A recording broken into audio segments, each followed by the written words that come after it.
Got it. So you guys can experience this in real time with me. What is your name? Sasha Sogolow. Sogolow. It's spelled more complicated than it actually is. Just Sogolow. Okay. Right. Sasha Sogolow. Well, welcome. We're still here. Day 2, AIM Expo, and I am with Sasha Sogolow. What's up? What's up? And I saw you yesterday. We met. You are serving a very important role here at AIM Expo. What are you doing? Give our friends at home an introduction to who you are and a little bit of a background. Oh, man. We could go down a big rabbit hole here if we wanted shit. to. But okay. anyways, we met because I was walking by with a gigantic camera in my hand. Mm-hmm. We call them gimbals. Mm-hmm. And you're like, hey, what are you shooting? And I look over my shoulder, and that's how we met. That's it. So I'm here filming for the expo. It's, I think, my 4th or 5th year here, and just trying to capture all the good vibes and, like, make sure that they have some great content to kick out after the show's over. And that's what, if you've been to a convention, you know, obviously the recap and then distribution of all the assets is so valuable because that's what brings you back. That's what, you know, brings the dollars. You know, what we do, I feel, is a very important piece because we create, like, the aesthetic. We're the ones that decide how it looks. That's right. I mean, I think we do a pretty good job of, like, giving the general vibe of what it actually is like, but of course some editing magic, we spice it up. So like for us, what we do is we try to kick out an edit after, like right after the expo, and do like a recap. Yep. And then 6 months down the road or whatever, we have another video that sort of is like the sales pitch of like, hey, we're gonna be back again. Anaheim, guys. Anaheim. Yeah. Big moves. Big moves. Where are you based? I'm in Oceanside, California. Okay. Yeah, so it's actually a lot nicer commute for me. It's about an hour from my house, and it's pretty sick because they're gonna do it. The whole idea was to do it right before Anaheim 1, which is like the big kickoff to Supercross every year. So I think perfect timing. Should be a pretty good move for them. Yeah. Well, then tell us what your company is. So you are Sogolow here, but you're not alone. Right. Yeah. I own a production company based out of San Diego, along with 3 of my partners, Vlad, Chris, and Brian, called Drive Media. Mm-hmm. And we have been shooting off-road motorsports for well over 10 years. I was in film school in San Diego trying to find an internship, and then Recoil 1, if you're familiar with BJ Baldwin, he jumps over a GTR in his trophy truck, had dropped while I was looking for an internship, and I went and found the production company, saw that they were 30 minutes from my house, and then I just like hit them up, showed up. Knock on the door. Hey. Hey, can I like work for free, like wash dishes and like do whatever? I'm just like welcome. trying to like. Welcome. Well, I grew up in Glamis. Like the off-road industry is like my passion, right? And so when that video dropped, it was like this connection that was wild, where it's like, holy cow, like I can be a filmmaker and I can do cool stuff with cars and trucks. Like this is it. And then they brought me on. I interned for like a year as I was graduating college, and then long story short, I've just been with them ever since. Yeah. It's been I think 10 years or 11 years for me now. Well, and every different industry has, you know, there's shooters for all things, but you got to know your craft, and you got to be familiar. Like, you know, when you're behind the camera, you may not be the one driving the truck, but you got to know what that truck's going to do 100% to shoot it right. And so it's just interesting with all the different, you know, guys in our community, the artistry that goes into it, but it's just such a specific technical thing that's actually happening, because you got to be so dick deep in what it is you're shooting.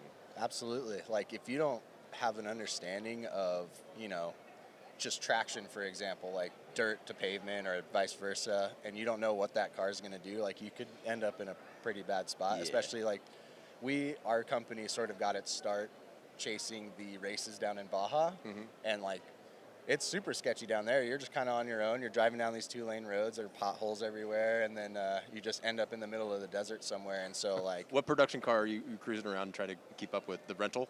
Yeah, well, don't tell the rental companies. Get the insurance. Yeah. We may have come back with some Baja pinstripes on some rental cars once or twice. No, we have some company trucks that we try to keep, you know, put the nice shocks on them, and, you know, the nice tires, and try to keep up. But they're mainly our personal vehicles, honestly. Yeah. So. What type of rigs are you running when you're shooting the Baja stuff? Like, you know, obviously the technology is always advancing. What's your like go-to rig? Well, our company was sort of like at the right time, at the right place when Red Digital Cinema came out with their, like, I know we had a Red 1, and then the Red Epic came out, and then that Red Epic was sort of like the game changer for us, because it was, you know, relatively affordable, and then it shot these really high frame rates, like, 96 frames a second, 120 frames a second. So that was like perfect for action sports. Plus they're really robust. Like they take a beating. And so that, honestly, like, the interesting part about it is the technology in a way was a big factor on how we got our start, because if the guys at the time it was called Tempt Media, now we're Drive, if the guys over at Tempt didn't invest into this equipment that could go handle those elements, who knows where we would be at right now, you know what I mean? And so it's interesting. So like, I personally am sort of known for operating that gimbal that I was talking about, and that's another interesting thing is, like, at the time, that gimbal was, like, brand new on the market. Freefly I think it was an M5 or an M10 at the time, and I was interning with those guys, and it's kind of this heavy thing. You're like, you look like you work out. Yeah, and I was in the best shape of my life. I'm like 22, fresh in college, working out every day, and so I'm like, here, let me try that thing, and I'm just like doing sprints with these mountain bike guys, and they're like, oh man, don't like, worry. these shots are pretty sick. Like, there's a place for this, and like, it's that's the one piece of equipment that I sort of always like attribute to sort of jump-starting my career in filmmaking, which is interesting, like that connection between technology and just like where you are in the industry. And so, yeah, I've been running gimbals ever since. We try to put them on cars and do car commercials with them, put them on cranes with the Ultimate Arm guys. They have a Raptor and a Porsche Cayenne with the big, booms on them, and then we hang gimbals on the front and shoot a bunch of content with that. So, like, really, we kind of do it all. Like, we try to do everything big and small and everything in between. Well, so with Drive, what's a claim to fame that you're like, oh, did you see that one da-da-da? We did that. Yeah, so it's interesting. So, okay, so we're a full-service production company, right? And so what our company was really well known for at the time was BJ Baldwin's Recoil series, which is, like I said, the trophy truck, and it was kind of the first time that anybody's put together like a viral video about trophy trucks. And I would say that series kind of like took a life of its own, but a few of us have been on the Gymkhana series with Ken Block.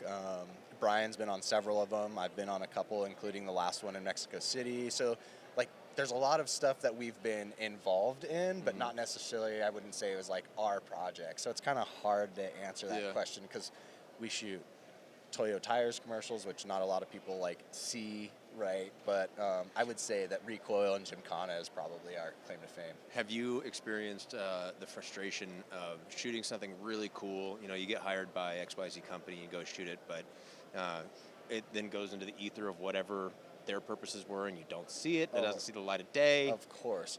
Like, I would say, thankfully, a lot of the stuff that we do does, kind of end up out there, and we try to push it as hard as we can.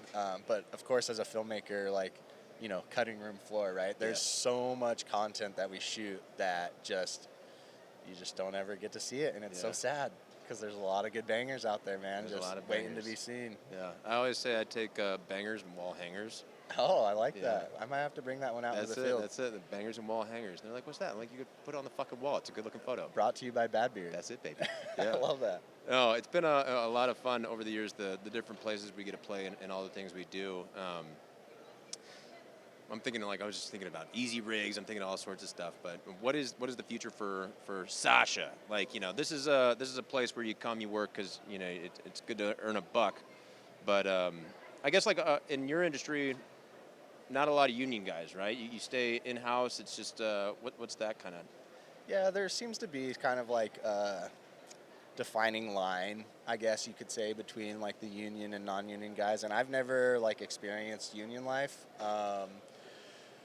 So that's not really a goal of mine. I guess when I was in film school, it sort of was, because I thought that was the path, but I'm not so sure it is, because there's so much work out there. There's so much work to be done. And I really, really enjoy commercial content, right? Where you're kind of out there like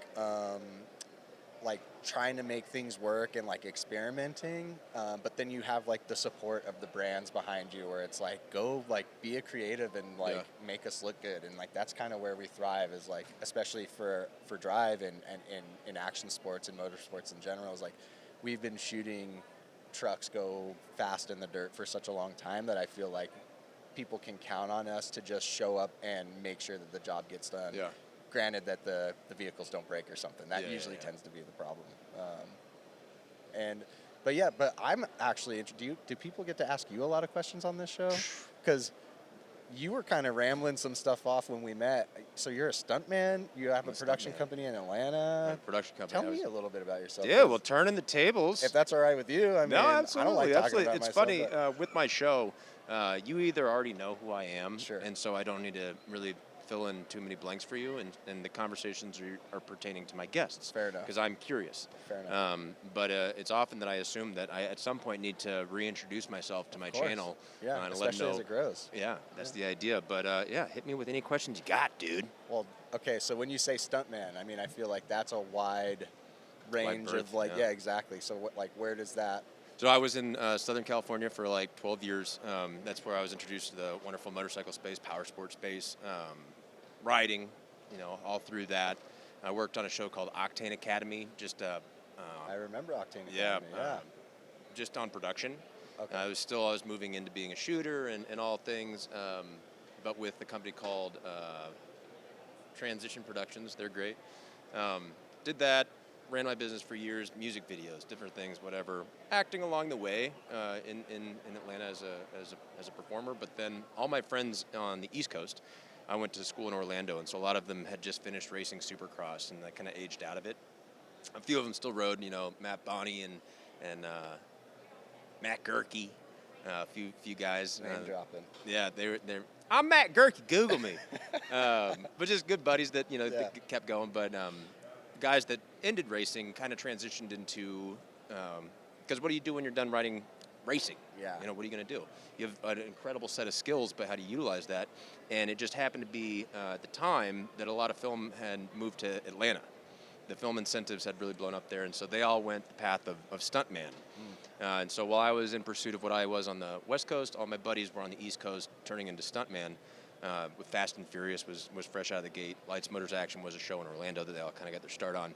And so I kind of watched in tandem as I slaved over here and they were working over here, and then after a decade they're buying another $70,000 truck. I'm like, tell me more about the stunt business. I want a Raptor. I want a Raptor, dude.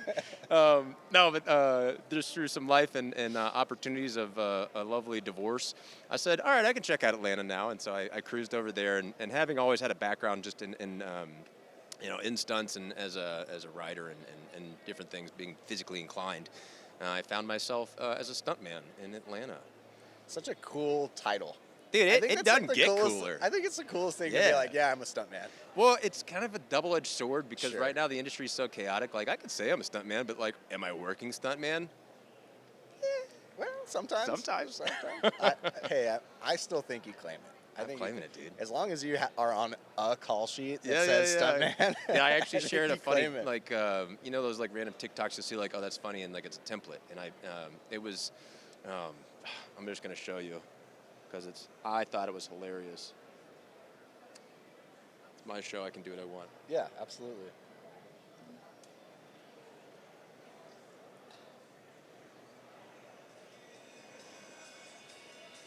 So that's a contract G. When you sign one of those, it's just your time call for the day. So like you sign in at the end of the day, and like Oh, I see. And so I just thought that was a funny meme, so I threw it on there. So many people are like, they took it serious.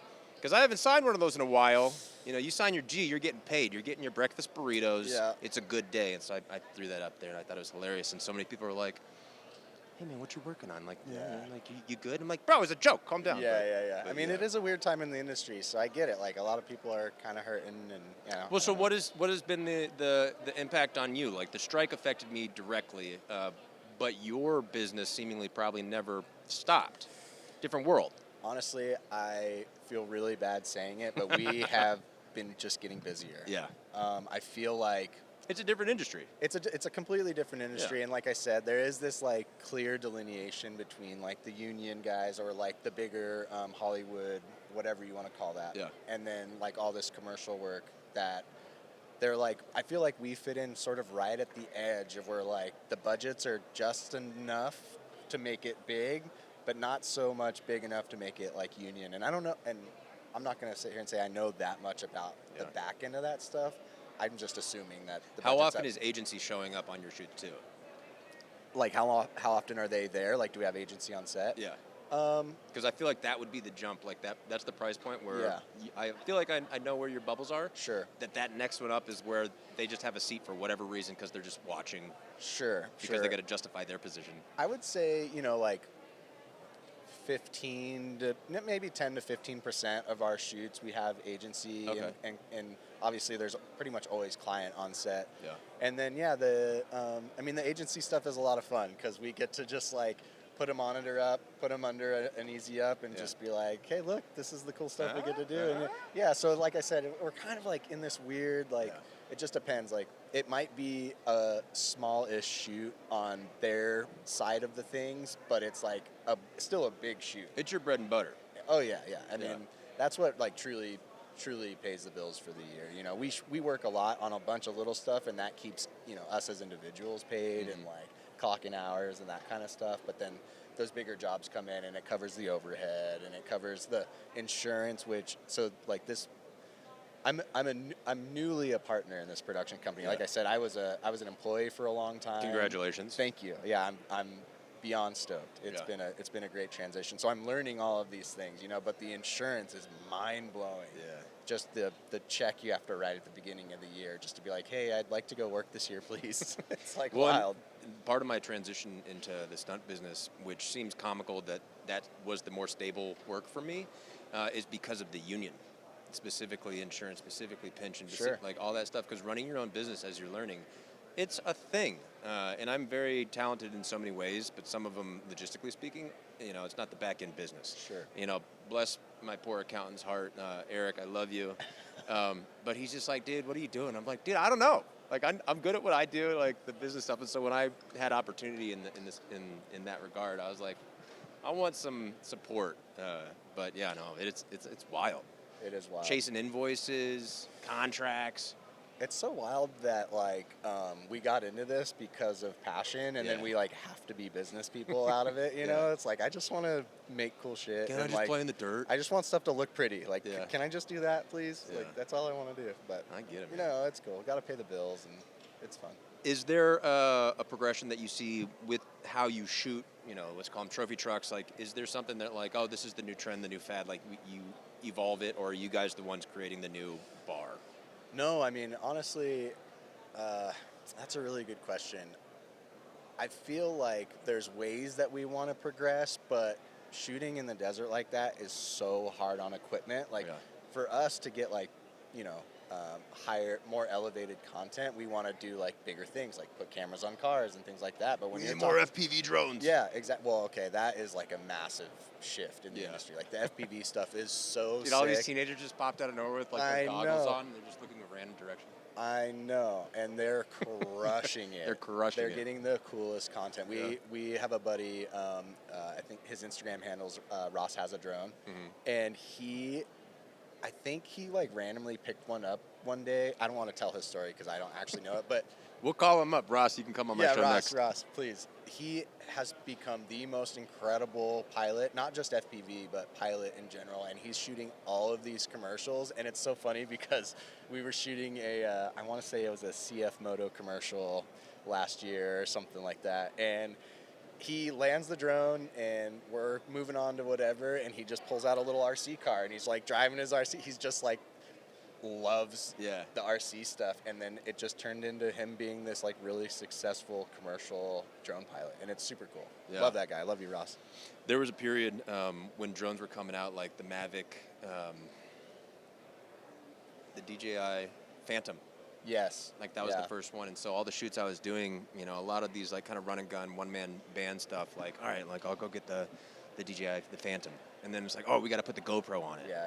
And so I've been flying drones forever. And then all of a sudden it got legitimate. And I was like, and then that's the end of me, and then you just see like a Mavic 2 fly off into the ether. You're like, oh, okay, well, that was the end of that. But it was wild seeing all these FPV drones, and the smaller they got, and like, they're just like building themselves and just all of it. But then the price points that are on their ROI, and, there's a period where I'm like, dang, I should have stuck to that a little more. Yeah, I feel like there's like You're two. running around with a gimbal, and they're just sitting still. Oh, I probably know. in AC. Oh, trust me, I'm bitter about it. I got my drone pilot's license just to like Okay. have it for a while Yeah. a few years ago, and I didn't use it enough because, like you said, there was just guys that were just so much better. And Yeah. it's like, the Mavic series, they're incredible tools. I feel like that's one of those things like you almost can't really even charge for anymore because they're so abundant. It's just one of those things that as a filmmaker you need to have in your toolkit. Yeah. But then You need that big master, dude. That big wide. Exactly, and most people do. And then I feel like the Inspire series, which is the big dog, where you can interchange lenses and things like that. You need two people to operate it for the most part. You have a guy like Ross flying the drone, and then somebody controlling the camera. Like, there's just such a big delineation. That's like a $20-something thousand kit. Big jump. Big jump. Yeah. But the image quality's nice. You get more control because somebody's operating the camera. So there's, I don't know, it's a weird space, and I am so bitter that I'm carrying that 25-pound camera around all day, every day. Well, and I imagine too, once you start here traveling, the amount of cases and all the things, and his little setup, Yeah. so petite. Yeah. Yeah. So cool. Good for him. Good for you, Ross. Well, dude, and Ross is so cool. I'm such a fan. He travels for the most part set to set in his van, and everything fits in the van. He's got his charging cases all in there, and then he pulls up. He's like, "Hey, I'm drone guy." It's like, "All right, drone, you're up," and he just like lifts off and it's so cool, dude. I'm such a fan. I was on a shoot doing this kind of free viz, it would be called. Sure. Not a pre-viz. Sure. A free viz where everybody just shows up and works for free because we're all supporting each other. And they had a drone guy that sounds like a Ross that showed up in his Sprinter, and he's just like, "I'm the drone guy," and he's like from Australia or something. Yeah. And he goes, "Oh yeah," and he just lives in his thing. And just talking about what he does, and it was just literally just that, did his thing, and he's like, "All right, see you guys." Yep, I'm out. Yeah. Crushed it, by the Good for way. those guys. I crushed it for you. Hey, You're did you guys see welcome. how good that looked? Yeah, I know, it was amazing, wasn't it? Okay, Yeah, see you ya. should have seen it through my eyes because that was nice. Yeah, I love it because it's just like they're like, bless those people struggling with fentanyl addiction. Oh, yeah. But they're kind of like them, where they just look in just random direction, just like. It's so fun. You lean see it. back. You can always. Oh man, that's always the number one meme conversation on set is the drone guy sitting standing wide stance and just doing this with the goggles on. It's like the perfect meme generator. It's the best. Well, dang, dude. So you're here at AIM. You're crushing it. You're going to put all this together. Are you going to go to the one show? I think I am. Just as an attendee? Is that tonight? I do believe they have some type of party that starts. Here, I have information. Hey, check it out. Get 20% off the show with tickets with this code. I'll tell you guys. AIM 2025. Sell it. Terrible code. But yeah, I think there's a little party, a preview party tonight, and then tomorrow, the next day, is the actual event. I will be there. Luckily, Andre, who sort of runs this show, he's the one who brought us on. Bless his heart, is sort of like my, hey, you got to be here guy, because I have a million things going on. I'm trying to get interviews over here. Yeah, this is on his lunch, by the way. He's being very responsible. Yeah, I don't know if I'm going to get to eat. I don't have a watch on, but I don't know. But yeah, I'm so glad to be here. Yeah, no, I'm good. Okay. Thank you. That would be that's exactly why I had to take the AIM show shirt off. But anyways, I got Andre's blessing. I'm good to be here. But I just felt guilty, I shouldn't be stepping away if it's not on. Well, I'm excited. This is how my show operates. It's not a motorcycle show. Yeah. That's what people sometimes think. They're like, "Oh, you're here at AIM. You look like that." It's a motorcycle show. I'm like, it's not. It's I like variety's the spice of life. I think people are very interesting, and so I just have a desire to learn. And so obviously we have relative interests. Yeah, 100%. And so right now we're talking shop. I love it. Yeah. I love it. No, I'm stoked to be here. I'm not really I ride dirt bikes. I have a Husky 501. I ride trail bikes. I'm not jump guy, track guy. Not really a street bike guy, but it's just so cool to see everybody that's honestly super passionate about it here, and everybody's like-minded people. I feel like I can relate to a lot of these people because they are here because originally they liked motorcycles or power sports or whatever it is, and then that led to them having a job in the industry. And I just think that's so cool, that whole quote about never work a day or whatever, but it's very true here. It's pretty cool. Yeah, how do I get paid to do what I love? And some of them have figured it out. Well, I feel like a lot of it's like, hey, I'm just going to do what I love, and oh man, I can get paid for that? Yeah. We're That's still kind figuring out the latter half on some of these things, but yeah. Check the invoice department. no kidding. Well, I won't steal much more of your lunchtime, but I am grateful to have met you. Thank you for coming on my show and sharing with all of our friends. This is the time of the show where you can talk to your camera right here. Anything you want to shout out, bring attention to, whatever, drive, doesn't matter. Your time to shine. I feel like we've brought up Drive a lot, and I'm super grateful to be a part of that company, and I just want to say thanks to those guys a bunch, and to everybody in the industry that keeps bringing us on, because we just love doing what we do for you. I guess the other plug would be that we do have a booth here at AIM, which is super cool. My fiance Alana is running it right now, all week, and She didn't realize she was working for Drive too. yeah. No, she gets plugged. So there's a plug in there for her too. But yeah, we do custom flags for off-road vehicles, and we just try to. We grew up in Glamis, and we sort of have like noticed that there was nobody making like cool flags. All the designs were like from the 80s and things like whack. that. Pretty whack. Like there's some cool stuff out there, but pretty whack or similar, like very like same trend. Yeah. And we just wanted to like put cool stuff on flags that people wanted to put on their Was on it their just cars. like all those like big like rainbow LED things flying in the air? Exactly. Like that has become such a massive part of like owning a UTV, because when you're out in the dunes, you have to have a flag, right? And so you might as well put a lighted whip on, and since it's become so popular, every single one of them have it. And then we were like, well, everybody's selling whips, but nobody's really selling like cool flags to go on the whips. And in our perspective, the whips were like pretty expensive. You know, they can be like $300 a set or something. I have no idea. Yeah, no, they can be pretty expensive, like $200 to $500 a set. And we're like, well, if people are going to spend that much on the lights, like we can probably charge, $25 a flag, especially because like a lot of people in that industry, like they own their own businesses or whatever it is. So it's like if we can provide somebody with something that they're stoked to put on their car, it's all the more to them, Oh, look at your boss. We have fun with it. Oh, there he is. I'm on lunch. No, that's great. Well, I'll be sure to plug it in the corner of where to find that. But I appreciate that. Cheers, brother. Well, thank you. Dude, thank you. Yeah. Awesome meeting you. Thanks for having me on. Enjoy the show. I will. We'll be here all week.